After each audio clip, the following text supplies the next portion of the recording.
အားလုံးပဲမင်္ဂလာပါမန်အိန္ဒိယနေမျိုးကြိုဆိုပါတယ်ဒီနေ့မှာတော့ကျွန်တော်ဒီရုံးစာတစ်ဆောင်ရိုက်မှပြတော့မှာပဲ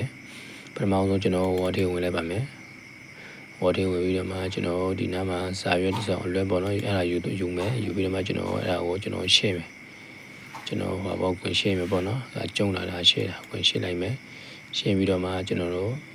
layout ထဲဝင်မယ်ဒီ home နားက inside design ပြီးတော့မှ layout ဆိုပြီးတော့ရှိတယ်အကောင်ကိုကျွန်တော်တို့ဝင်မယ်ဝင်ပြီးမှကျွန်တော် margin တက်မယ်ပေါ့နော် margin မှာပထမအောင်ဆုံးကျွန်တော်တို့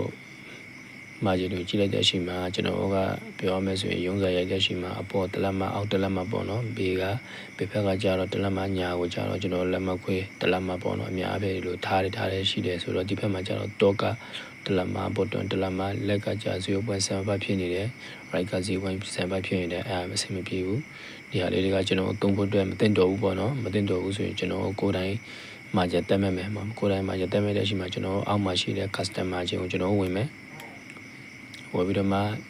ှဒီနားမှာကျွန်တော်တို့ inside ရဲ့ outside ရဲ့ဖြစ်နေတယ်ကျွန်တော်ဒီဟောပေါ်တော့ right ရဲ့ left ရဲ့မရှိဘူးမရှိရကိုကျွန်တော်ဘယ်လိုလုပ်မလဲရှိရအောင်ကျွန်တော် margin ကိုပြင်ဝင်မယ်ဝင်ပြီးတော့မှကျွန်တော်ဒီနားလေးမှာပြထားတဲ့ဟာတွေမှာကျွန်တော်ဒီ door 1 bottom 1 left 2 right 2ဆိုပြီးရေးထားတယ်အဲ့ဒါလေးကိုကျွန်တော်နှိပ်မယ်နှိပ်တယ်ဆိုတော့ကျွန်တော်ကဒီမှာနလမှာဖြစ်သွားရင်ပေါ့နော်မရဘူးအဲ့ဒါဆိုမှကျွန်တော်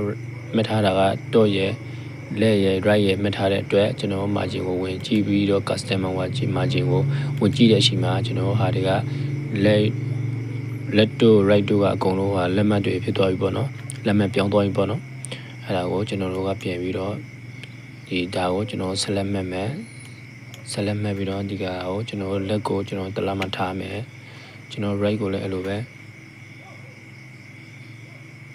select မှတ်မယ်ကျွန်တော်တလားမှပြန်ထားမယ်ပေါ့တလားမှမဟုတ်ဘူးဒီကောင်ကိုကြာရဲကျွန်တော်တို့ 0.5 ဆိုပြီးထားလိုက်မယ်ထားမှကျွန်တော်တို့ okay ကိုနှိပ်မယ်ဆက်ပြီးတော့အဲ့ဒါဆိုရင်ကျွန်တော်က margin တက်မဲ့သွားပြီ margin တက်မဲ့လို့ပြီးပြီဆိုတော့ကျွန်တော် margin ပေးတဲ့မှာရှိတဲ့ orientation ဆိုတဲ့ဟာလေးကိုကျွန်တော်ဝင်ကြည့်မယ်ဝင်ကြည့်တဲ့အချိန်မှာကျွန်တော် orientation လေးမှာကြာရင်ကျွန်တော် portrait နဲ့ landscape ဆိုပြီးနှစ်မျိုးရှိတယ် portrait ဆိုတာကကြတော့ကျွန်တော်ပေါ့နော်စာရိုက်တဲ့အချိန်မှာဒေါင်လိုက်ရိုက်တဲ့ဟာတွေကိုခေါ်တာပါ landscape ဆိုတာကကျွန်တော်စာရိုက်တဲ့အချိန်မှာအလျားလိုက်ဟိုပါပေါ့နော်ရိုက်တဲ့စာတွေကိုခေါ်တာပ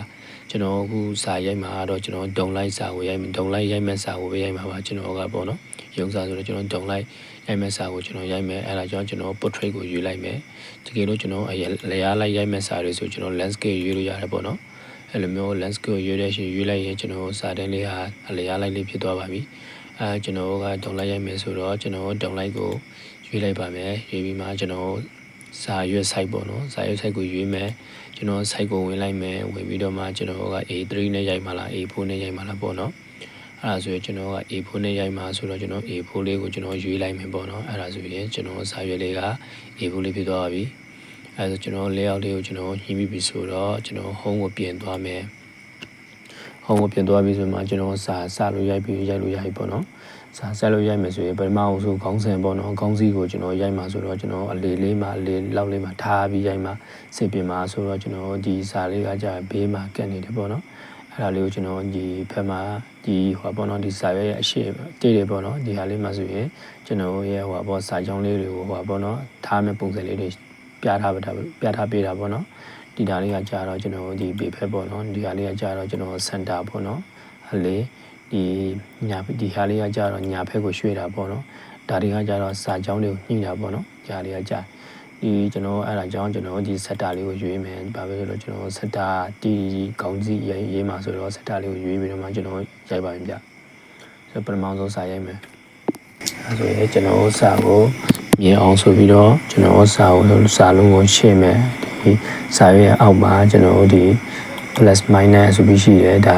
minus ကကျွန်တော်စာရွက်ကိုပေါ့နော်ချုံတာပေါ့နော်ကျုံသွားတာပေါ့နော်ကျုံလောက်တာပေါ့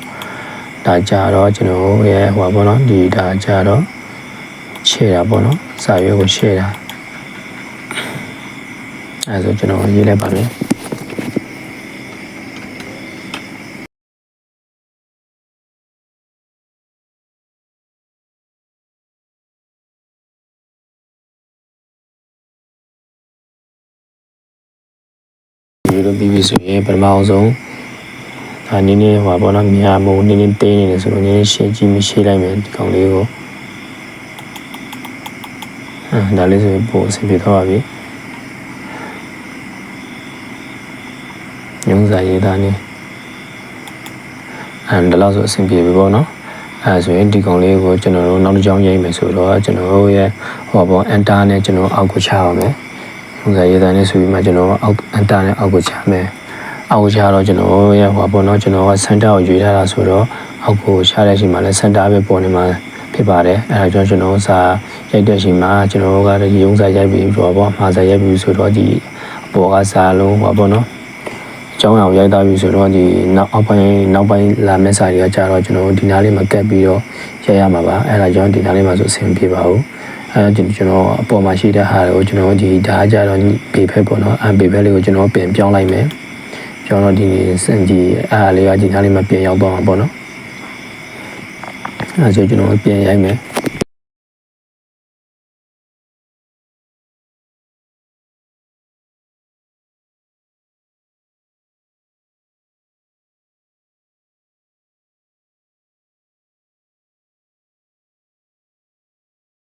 ပြီးတော့ကျွန်တော်ကဒီကောင်လေးကိုနောက်တစ်ကြောင်း enter ခောက်ပြီးတော့မှဆင်းပြီးတော့မှကျွန်တော်ပြင်ရိုက်မယ်ပေါ့နော်ဒီမှာရိုက်တဲ့ရှိမှာကျွန်တော်ကဒီနားမှာကျွန်တော်တို့ဒီစာရိုက်တဲ့ရှိမှာဒီ negative ဆိုပြီးတော့ရိုက်တယ်တန်းပြီးတော့ရိုက်တယ်အဲ့လိုမဟုတ်ပါဘူးတလက်မချားမှာပေါ့နော်ဒီနားလေးမှာကျွန်တော်တလက်မချားမယ်စာလေးကိုကျွန်တော်မို့စာတဲ့ညှိအောင်ပေါ့နော်တလက်မချားလိုက်မယ်အဲ့ဒါကိုကျွန်တော် test နဲ့ခုံပြီးတော့မှချားမှာပေါ့နော်ဒီတိုင်းဒီ space bar နဲ့တွားပြီးတော့ချားလို့မရဘူးအဲ့ဒါကိုကျွန်တော် test နဲ့တကြောင်ခုံလိုက်မယ်ခုံပြီးမှကျွန်တော်စာပြန်ရိုက်မှာပေါ့နော်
ဒီညနေမှာကျွန်တော်စာရိုက်တဲ့ချိန်မှာပေါ့နော်ဒီ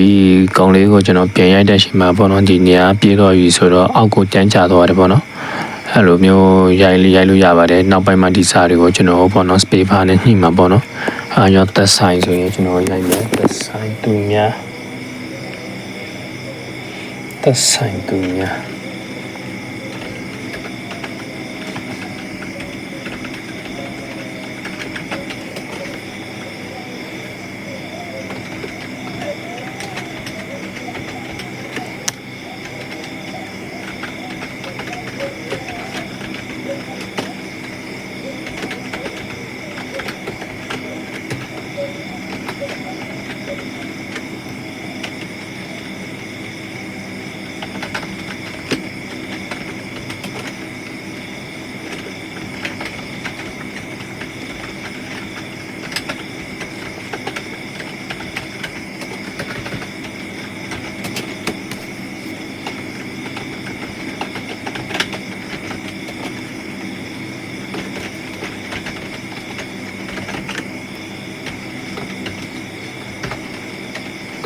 ကြောင်းပြီးသွားပြီဆိုတော့ကျွန်တော်ဒီကောင်လေးကိုပြန်ပြီးတော့ enter နဲ့နောက်ကြောင်းဆင်းပါမယ်ဆင်းပြီးမှနောက်ကြောင်းပြန်ရမှာပေါ့နော်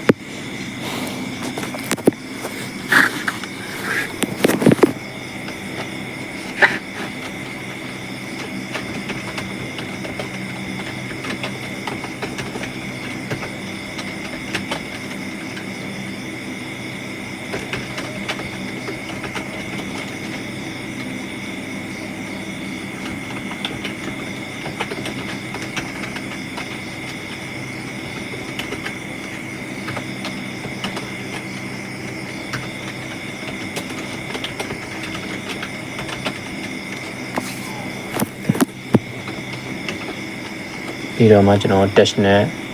နဲ့ကျွန်တော်တပွန်ကြော်လိုက်ပါမယ်ကြော်ပြီးပြန်ရိုက်မယ်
ဒီကြောင်းပြီးတော့ပြီဆိုတော့ကျွန်တော်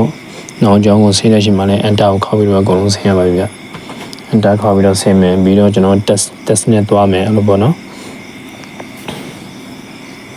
အဲဆိုရင်ကျွန်တော်ဒီနားမှာကျွန်တော်ကအခုနှစ်ကိုပြီးပြီဆိုတော့ဒီနားမှာကျွန်တော်အခုကျွန်တော်ဒီစာဆောင်ရေးသားကတော့နားမှာပေါ့နော်အောက်ပါအရှင်းများကိုပေါ့နော်ဒီအောက်မှာကျွန်တော်အရှင်းလက်တွေရေးရမယ်ဆိုတော့ကျွန်တော်ဒီနားလေးကိုဒီပုံမှန်အကြောင်းချလို့မရဘူးအဲ့ဒါဆိုကျွန်တော်တို့ဒီကောင်လေးကိုပေါ့နော်ဒီပုံမှန်တစ်ချောင်းပဲချပြီးတော့မှကျွန်တော်အချက်ကိုကျွန်တော်ညွှန်ရမယ်အချက်ချပြီးတော့မှညွှန်ရမယ်ဆိုတော့ကျွန်တော်ဒီအောက်မှာအချက်လဲများကိုရေးတဲ့ချိန်မှာကျွန်တော်ဒီစာချောင်းနဲ့ပေါ့နော်တီးသွားပြီးတော့ရေးလို့မရဘူးဘာဖြစ်ဆိုတော့သူ့ရဲ့စာချောင်းရဲ့အချက်လက်ကိုရေးရမှာဆိုတော့ဒီအောက်ပါအချက်လက်များဖြစ်ရှိစီရင်ဖြစ်ဒီနားလေးမှာပေါ့နော်ဒီအောက်ပါအချက်လက်များဒီရှိစီရင်ဆိုပြီးတော့ပေါ့ဒီရှိစီရင်အောက်မှာကျွန်တော်အချက်လက်တွေကိုရေးရမှာပဲအဲ့ဒါဆိုကျွန်တော်ဘယ်လိုလုပ်မလဲပေါ့နော်ဒီနားလေးကိုကျွန်တော်ဒီ line နဲ့ချမယ်ဆိုရင်ဒီနားလေးကနေပြီးတော့ကျွန်တော်enter ခောက်လိုက်မယ်ဆိုပါတော့ enter ခောက်မယ်ဆိုကျွန်တော်ဒီနားလေးကစပြီးရေးပြီးတော့ကျွန်တော် space bar နဲ့သွားလို့အဆင်မပြေပါဘူးအဲ့ဒါကြောင့်ကျွန်တော်ဒီနားလေးကိုရောက်အောင်ဘယ်လိုလုပ်မလဲဆိုရင်ကျွန်တော်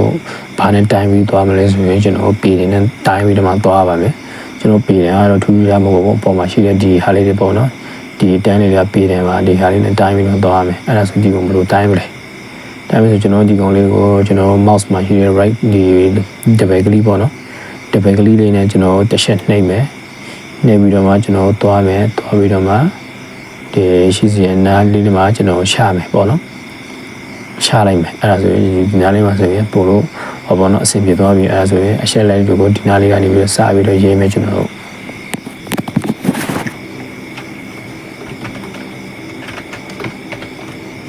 ဒီတော့မှဒီနားလေးမှာကျွန်တော်က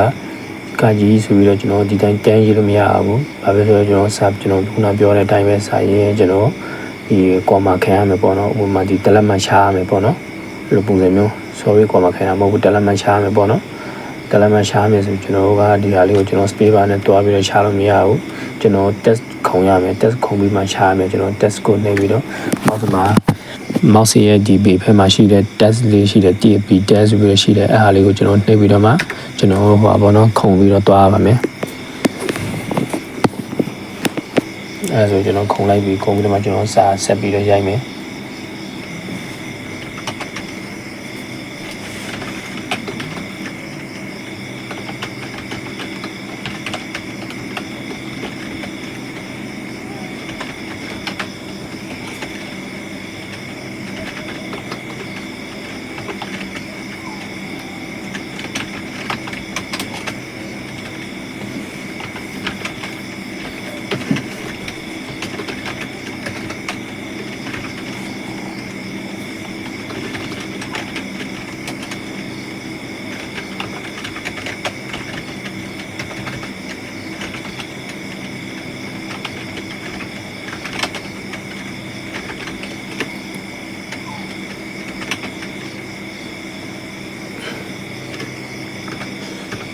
ဒီနားမှာကျွန်တော်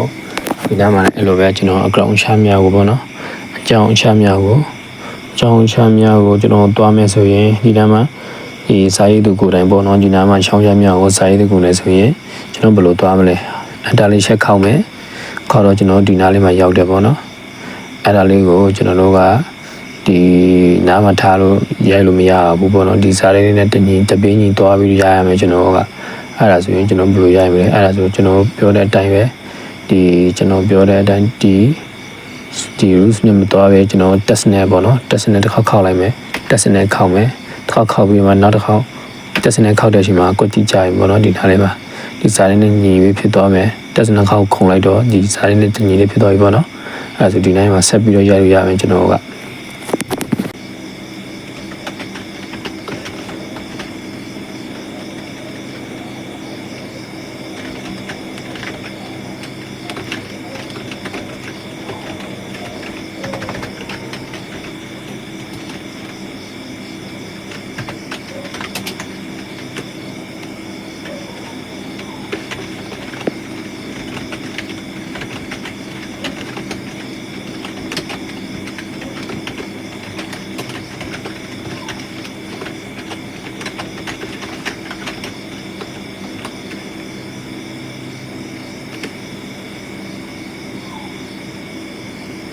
အဲ့ဆိုရင်ကျွန်တော်ကဒီဟာလေးပြီးပြီဆိုရင်ကျွန်တော်ပြန်ပြီးတော့ enter လေးကိုကျွန်တော်ခောက်ပြီးတော့မှနောက်ကျောင်းဆင်းမယ်ဆင်းတဲ့အချိန်မှာကျွန်တော်အခုပြောတဲ့အတိုင်း test နဲ့သွားမယ်ပြီးတော့မှနောက်တစ်ခါ test နဲ့ခုံရကျွန်တော်လိုချင်စာကိုရောက်ပြီပေါ့နော် sorry ကျွန်တော်မှားသွားတယ်နောက်လေးကျွန်တော် enter ဆင်းမယ်ခဲပြီးမှကျွန်တော်နောက်တစ်ခုပေါ့နော်အဲ့ခောက်ခွေပေါ့နော်ခောက်ခွေ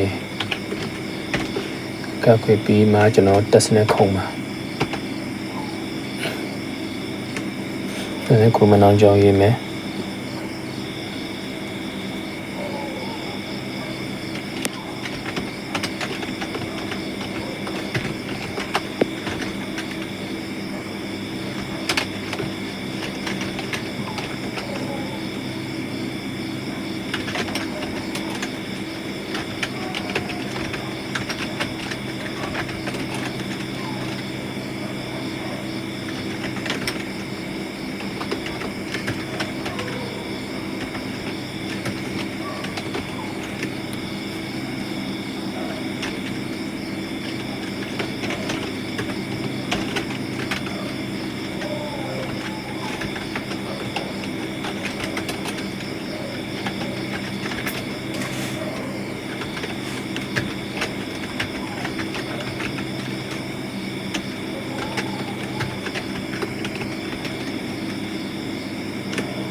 ဒီနားလေးမှာကျွန်တော်တို့ဒီနားလေးမှာဆိုရင်ဒီလို ပုံမှန်လေးချလိုက်မယ်ဆိုရင်ဘောနော်ပုံမှန်လေးချလိုက်မယ်ဒီကလို့ဘောနော်ဒီကလို့ဒီနားလေးမှာကျွန်တော်ပုံမှန်ချလို့မရဘူးဆိုရင်ဒီကောင်လေးကို space bar နဲ့ဘောနော်စီးပြီးတော့မှတွားရမယ်မဟုတ်ရင်ဒီစာနှလုံးဖြစ်အောက်ကိုကြားတော့မယ်ပေါ့နော်အဲ့ဒါဆိုကြည့်မကောင်းတော့ဘူးအဲ့ဒါလည်းပြောတာပါဒီဟာလေးပြီးရင်ကျွန်တော်တို့နောက်ထပ်အတားလေးကိုခောက်ပြီးတော့မှနောက်ကျော်ဆင်းလိုက်မယ်အဲ့ဒီပေါ့နော်အဲ့ဒီ space bar နဲ့ဘောဒီ test နဲ့ကျွန်တော်နောက်ကျောင်းကိုတွားလိုက်မယ်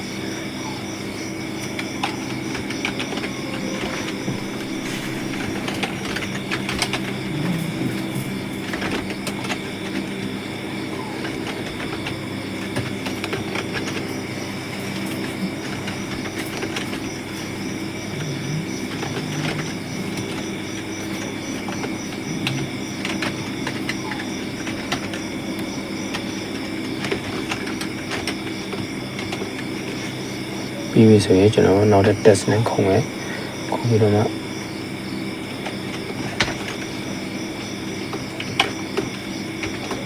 နော် test နဲ့ခုံလိုက်မယ်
ရအောင်မရဘူးပေါ့နော်မရဘူးဆိုကျွန်တော်ဒီနားလေးကိုအဓိပ္ပာယ်ဆိုပြီးတော့မှကျွန်တော်အန်တာလေးခောက်ပြီးဆင်းမယ်ဆေးပြီးမှကျွန်တော် test နဲ့ပြန်ခုတော့တွားမယ်အဓိပ္ပာယ်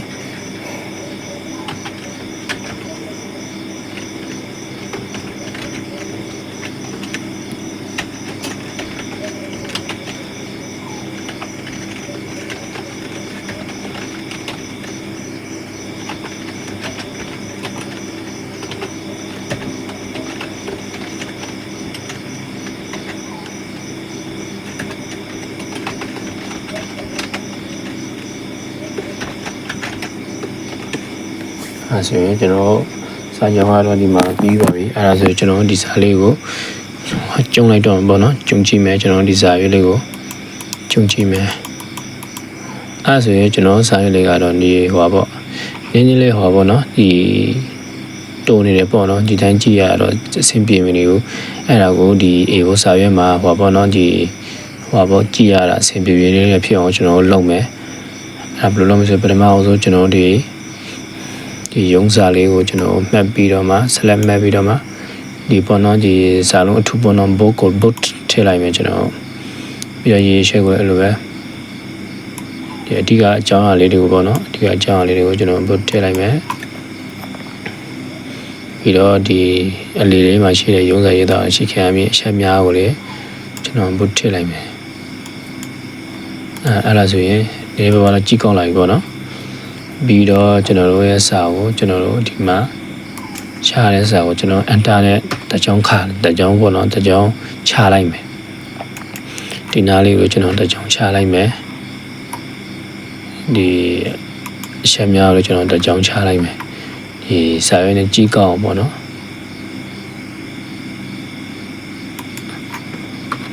တကြောင်းနဲ့တကြောင်းချလိုက်မယ်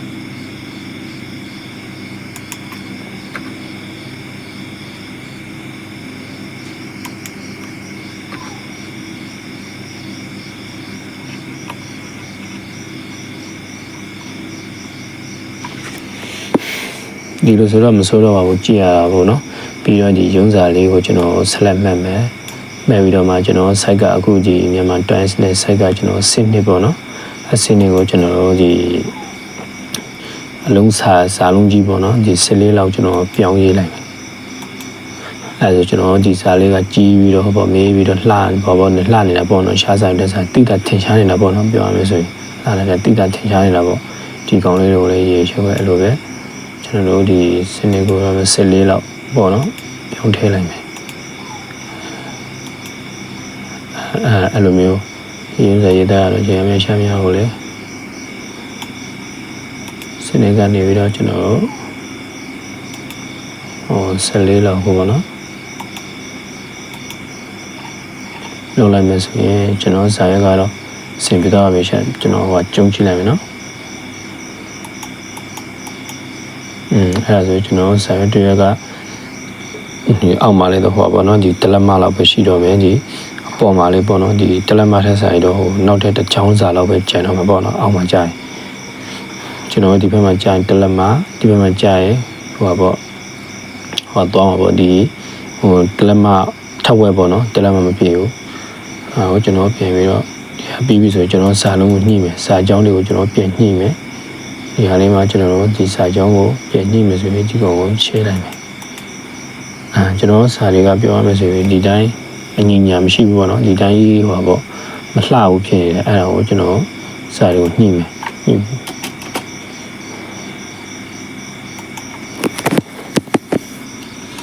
ဒီလို space bar နဲ့တွားပြီးတော့ရှာလိုက်မယ်ဟောခဏလေးအဲ့လိုဆိုနည်းနည်းကြေးတော့မှာပေါ့နော်အဲ့ဒါကြောင့်ဒီဘက်တွေကိုလေလိုက်ပြီးချပေးမယ်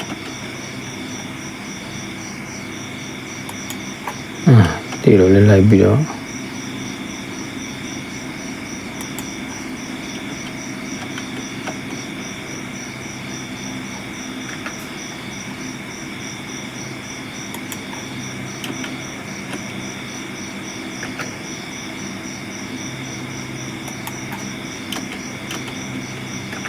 ဒီလိုဆိုရင်အဆင်ပြေသွားပြီပေါ့နော်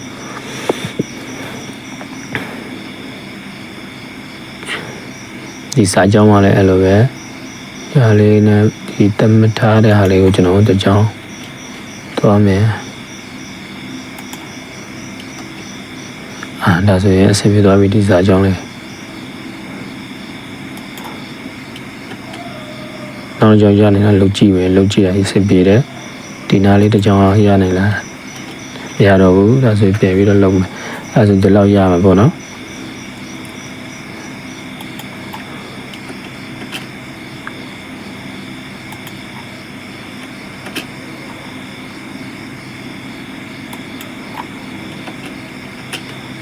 ဒါဆိုအဆင်ပြေတော့ပြီစာလေးကတော့နော်ဒီတိုင်းလေးဒီဟာလေးကျွန်တော်တညီရေးတပြင်းကြတယ်ပေါ့နော်တညီရေးကြတယ်နားလေးတပြင်းကြတယ်ဆိုရင်ဒီဘက်ကိုနည်းနည်းချိန်ကြည့်လိုက်မယ်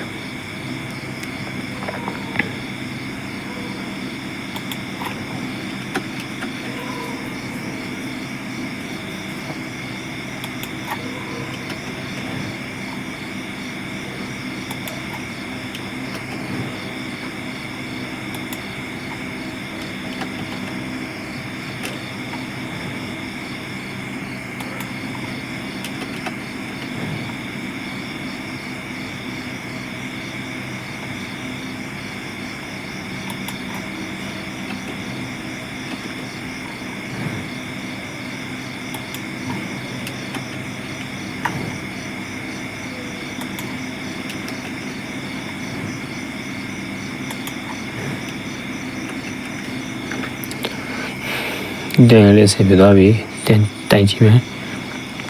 ဒီတင်လေးအဆင်ပြေပြီအဲ့ဒါဆိုရင်ဒီဟာလေးကိုနည်းနည်းချလိုက်မယ်ပေါ့နော်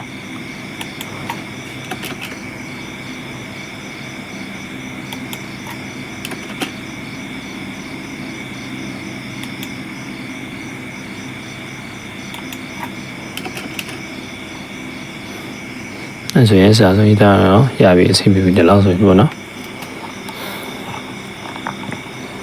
ဒီနားလေးပါလေကျွန်တော်ကနည်းနည်းညှိရမှာပေါ့နော်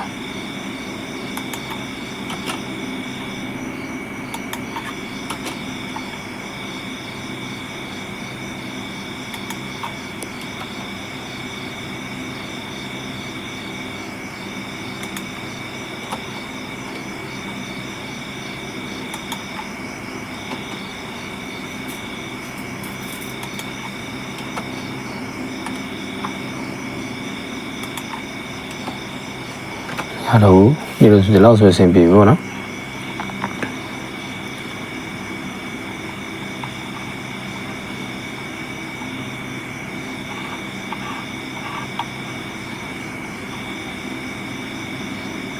အောက်ဆုံးကစာကြောင်းလေးကိုကျွန်တော်နည်းနည်းညှိလိုက်မယ်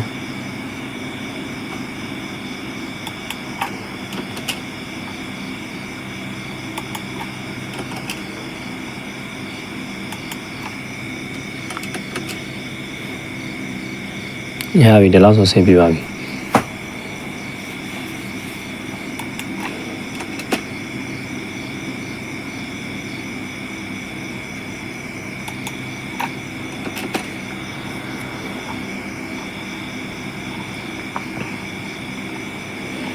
ချမ်းဖြင်းဟောပေါ့နော်စာအတွက်တော့ဆောင်တော့ရလာပါပြီဒီလောက်ဆိုရင်ဆင်ပြမယ်လို့တော့ညွှန်လေးပါတယ်ဒီကောင်လေးတွေကတော့ဒီနားမှာတော့ဒီစာကြောင်းလေးကတော့ပေါ့နော်ဒီတိုကကြည့်တော့ဒီဆိုင်တိုတော့ဟိုဘက်ကိုမရောက်တော့ဘူးအချက်လက်များကိုစီရင်ချက်ပေါ်ပြရမယ်ပေါ့နော်ဒီအချက်ကကြာတိုတော့ချားလို့မကောင်းတော့ဘူးပေါ့နော်ချားလို့တော်တော်စာလုံးကိုဟိုကလုံးစကြားတော့ရှားတော့ရတာပေါ့နော်ဟောရှားလေးရဒါပေမဲ့အဲ့လိုရှားတော့လေကြည့်လို့မကောင်းတော့ဘူးပေါ့နော်ဒီဟာလေးကကျွန်တော်ရှားရတော့ရှားရလို့ရတယ်ဒီကောင်လေးကိုအဲ့လိုမျိုးဒီလိုမျိုးရှားနေလို့အဆင်မပြေတော့လာတော့ပေါ့နော်